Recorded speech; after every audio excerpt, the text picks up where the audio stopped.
네, 더불어민주당이 서울과 부산시 재보궐선거에 후보를 내기 위한 당원 개정을 위해서 전 당원 투표를 실시했는데 당원 중 86.6%가 찬성했죠.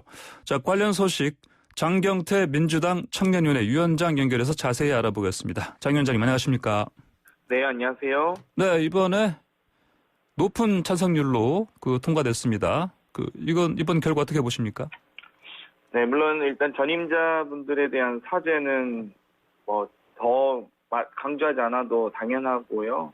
당연히 그 부분에 대해서 너무나 사죄드립니다. 하지만 이 후보 공천과는 좀 구분을 해야 된다고 생각을 합니다. 예.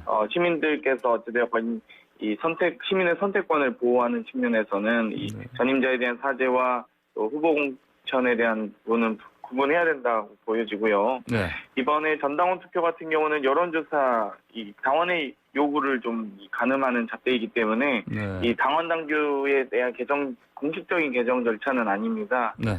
그렇기 때문에 이 부분에 대한 투표율, 혹은 참여율 이런 얘기를 하시는데요. 이 부분에 대한 구분을 좀 해주셨으면 좋겠다 말씀드리고요. 원래 이 취지 자체가 과거의 지도부들에 의해서 전행되었던 공천을 지향하고 또 그동안의 윤리적 기준에 대해서 5년간 많은 윤리적 기준이 많이 강화됐습니다. 그렇기 때문에 이 당헌의 취지 자체가 많이 사문화됐다 이렇게 볼 수 있을 것 같고요. 어찌되었건 당 대표위의 당헌이고요. 또 당헌은 또한 당원들의 요구를 반영해야 됩니다. 그렇기 때문에 이번에 이 5년간의 이 시간 과정에서 있었던 논의들을 충분히 이제 당원들의 요구에 의해서 당대표께서 그 부분을 잘 가늠하시면서 당원들의 이 목소리를 좀 들으신 걸로 보입니다. 예, 방금 말씀하신 설명에도 불구하고 사실 야권 쪽에서는 계속 비난하고 있습니다. 특히 물론 찬성률은 높았지만 방금 말씀하신 것처럼 여론조사의 맥락이 의미가 크지만 어쨌든 당원 개정을 위한 하나의 절차로서 이걸 지나온 것인데요. 근데 이제 지금 찬성률은 높지만 참여율이니까 26%다. 이게 낮다. 근데 이거 가지고 압도적 찬성으로 볼 수 있나? 이렇게 또 비판하는 그런 목소리도 있습니다. 어떻게 보십니까? 일단 당원의 의사를 확인하는 표본으로는요, 대단히 압도적으로 높은 수치라고 봅니다. 그러니까 예를 들면 저희가 여론조사도 전 국민 5천만 명을 대상으로 했을 때도 1,000명 해도 오차범위 플러스 마이너스 3~4%인 거잖아요. 그 중에 80만 명 중에 18만 4천 명이 참여하셨기 때문에 3분의 1 정도 수준이고요. 그 정도는 압도적으로 표본이 높기 때문에 충분히 당원들의 의사를 가늠할 수 있는 잣대는 된다라고 보여집니다. 여론조사로서는 4분의 1 정도면은 그 표본이 매우 높기 때문에 충분한 의미가 있다. 이렇게 보신다는 말씀이시죠? 네. 네. 자, 오늘 당원 개정 작업 그러면 마무리됩니까? 어떻게 됩니까? 이번에 이제 중앙위원회를 통해서 어제 오전에 당무위원회를 개최했고요. 그래서 이 당원 당규에 대한 개정 절차는 당무위원회에서 이 당원 개정안을 발의하고 중앙위원회를 통해서 당원 개정을 할 수 있게 돼 있기 때문에 이 당원 당규가 명시하고 있는 개정 절차를 차근차근 밟아 나갈 것으로 보입니다. 예. 그러면 이제 당원 개정됐다 해서 오늘 발표되는 겁니까? 어떻게 봐야 됩니까? 오늘 아니면 내일 정도 하시겠죠? 네. 오늘 아마 투표를 하고 나서 바로 아마 중앙위원회 폐하기 전에 중앙위원회 의사를 투표 결과를 말씀하실 것으로 보입니다. 네네. 자, 어쨌든 이낙연 대표께서는 또 거듭 사과했습니다. 그렇죠? 예. 네, 당연히요. 예, 어떤 의미에서 사과를 당연하다 말씀하셨는데 어떤 의미에서 이 사과가 당연하다 이렇게 보십니까? 일단은 당연히 충분한 사과, 그리고 이 사과만큼도 중요한 게 재발 방지 대책을 잘 세우는 것이라고 생각을 합니다. 그리고 보다 더 공직 후보자를 추천함에 있어서 보다 더 좋은 후보를 공천하기 위해서 또 보다 더 좋은 후보를 검증하기 위해서도 매우 중요하다 보고요.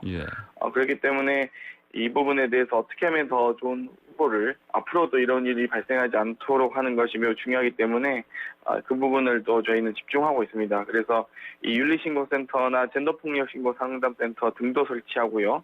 이미 이 당대표께서는 이 취임과 동시에 윤리감찰단을 구성해서 이 많은 선출직 공직자들의 감찰을 강화하고 있습니다. 이 부분에 대해서는 저희가 앞으로 여야가 함께 또 대한민국 정치권이 함께 노력해야 할 문제라고 봅니다. 예, 사과도 중요하지만 또 재발 방지책이 중요하다. 그래서 그런 것들을 마련하고 있다. 이런 말씀이시죠?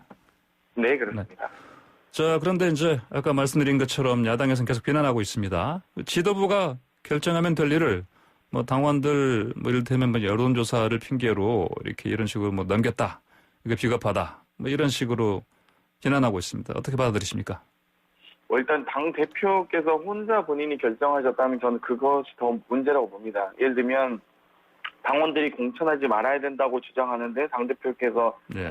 독단적으로 공천을 강행한다든지, 당원들이 공천해달라고 빗발치는 요구가 있음에도 불구하고 당원 뒤에 숨어서 대표께서 만약 공천을 하지 않는다라고 한다면 저는 더 그게 문제라고 보고요.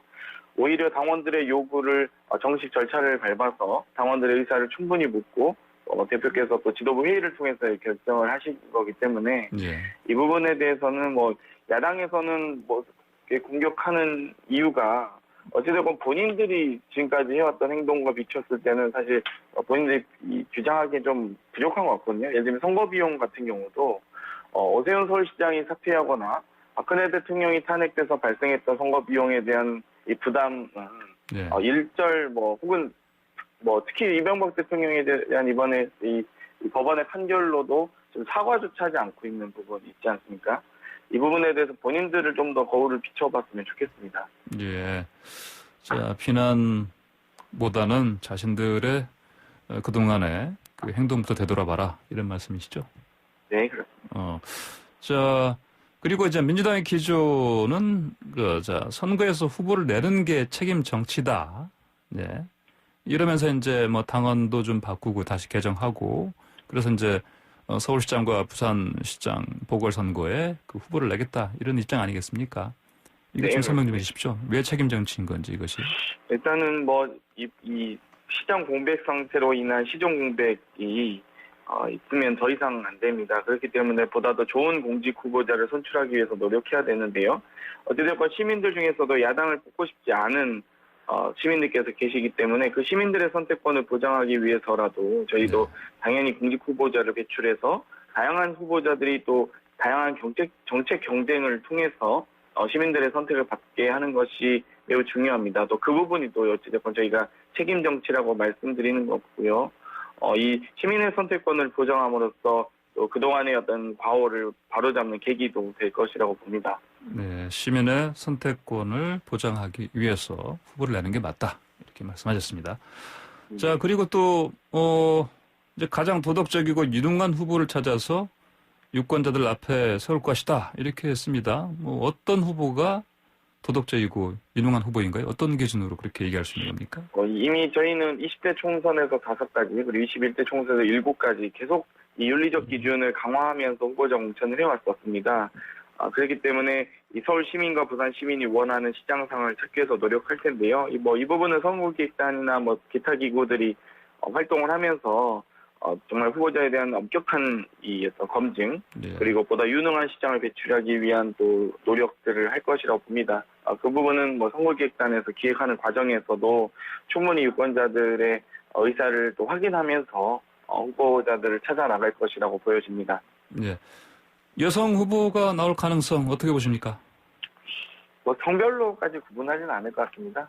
그래야 또 어찌됐건 이 성평등 사회를 만들기 위해서는 여성만이 노력할 문제는 아니고요. 남성과 여성 함께 모두 공히 노력해야 되는 부분이기 때문에 그걸로 구분하지는 않을 것 같습니다. 그런데 그럼에도 불구하고 기본적으로 또 이를테면 최고위원 저번에 선거에서도요. 기본적으로 이를테면 양양자 의원 같은 경우 어떤 선출될 수 있는 그 부분까지 투표율이 안 나오더라도 당연직으로 되는 그런 제도까지 있지 않았습니까? 그럴 정도로 이제 어떤 여성이 기본적으로 당내에서도 그렇고 다른 사회 분야에서도 기본적으로 이제 어떤 역할을 하는 데 있어서 필요하다. 그런 차원의 고민 때문에 여성 후보를 내는 것도 필요하다. 이런 의견이 있을 수 있지 않습니까?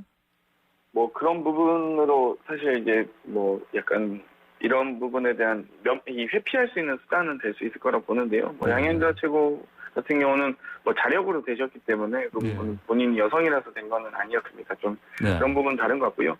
가장 중요한 것은 저희 더불어민주당은 시스템 공천을 하고 있다는 것입니다. 그리고 특히 이제 군직 후보자 이 경선 같은 경우는 대부분 국민 참여 경선으로 이루어지기 때문에 국민과 시민의 의사가 많이 반영되는 선거를 치르게 됩니다. 그렇기 때문에 뭐 저희가 어떤 인위적인 어떤 조작이나 인위적인 어떤 기준을 들이밀어서 그 부분으로 공천을 진행하기는 어려운 상황입니다. 저희 시스템이 갖춰져 있기 때문에.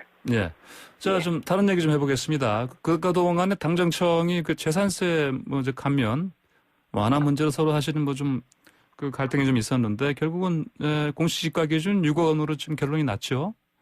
네. 이런 결론에 대해서 어떻게 생각하십니까? 이제 더불어민주당과 정부는 어찌되었건 이 부동산 정책이 일관되게 지금 추진하고 있습니다. 실거주자에 대한 보호를 하고 있고요. 또 가계부담 완화를 위해서 노력하고 있습니다. 그럼 이와 더불어 투기 목적에 대해서는 좀 중과세해서 투기 수요 자체를 좀 억제하는 정책을 하고 있는데요.